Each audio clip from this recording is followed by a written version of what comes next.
Goeiedag. Good day, fellow South Africans and citizens of the world. Now you have to take your hat off to people like Zuma, Malema, Ramaphosa, and all the close mates at the top of politics in South Africa and the ANC, because they certainly know how to look after their own. You just have to look no further than what's going on right now with Eskom and ARP and NL, which I've covered in a different video. The major beneficiaries are going to be Ramaphosa and his direct family. There's no question about that. And the major losers are going to be the poorest of the poor in South Africa. The very people that they are trying to get out there and ask them to vote for them. You know, this is not just thieving and corruption. This goes way beyond that. It's total misleading of what's actually happening in South Africa by these politicians.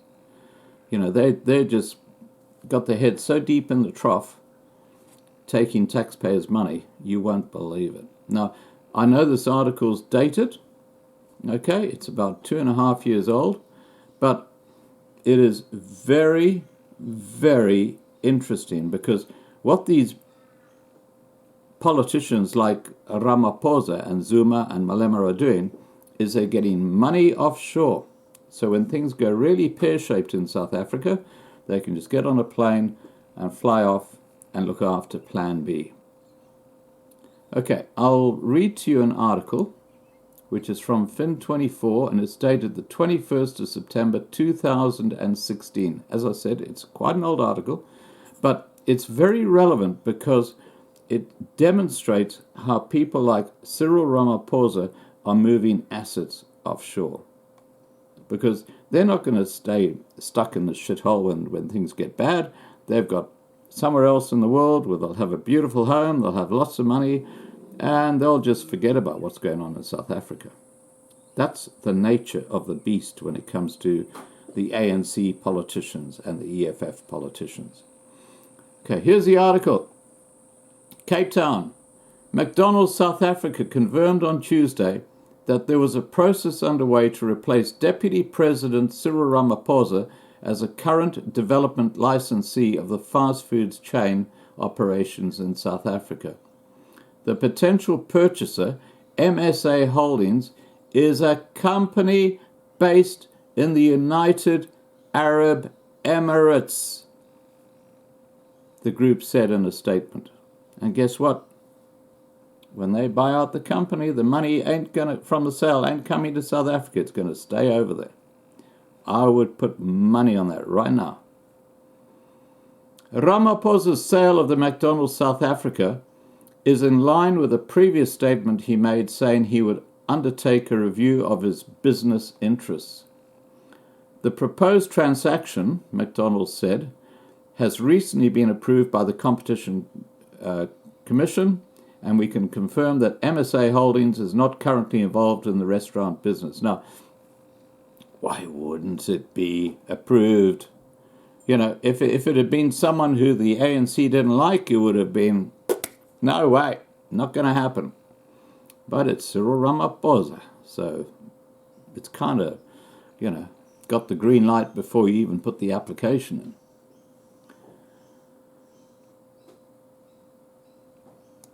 Going on, the group didn't want to comment any further as all parties in the transaction signed confidentiality agreements. Yeah, of course they did. Of course they did, because the money from the sale is not coming back to South Africa. It's stuck in a foreign bank account where Ramaphosa can run when he finds the time is convenient. And then he can live off the lap of luxury after screwing over the black population and other minority groups in South Africa. What a nice man.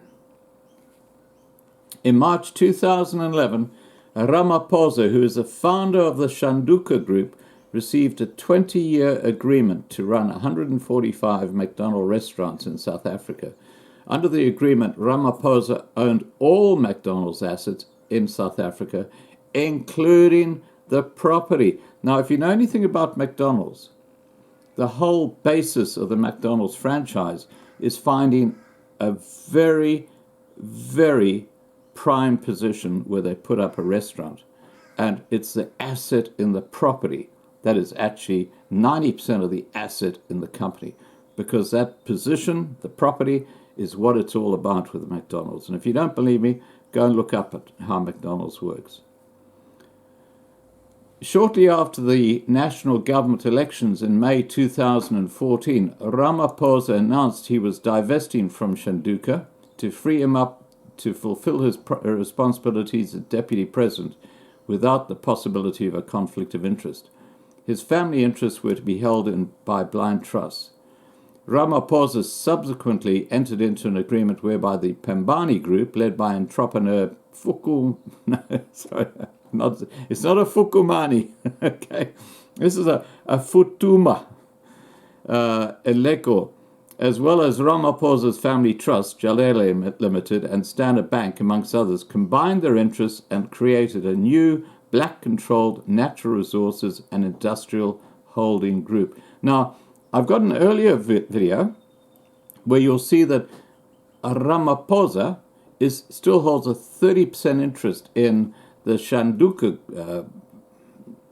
group, which is very involved in that Baldrapa gas field, which is apparently going to be a huge windfall for South Africa, but that's yet to be confirmed.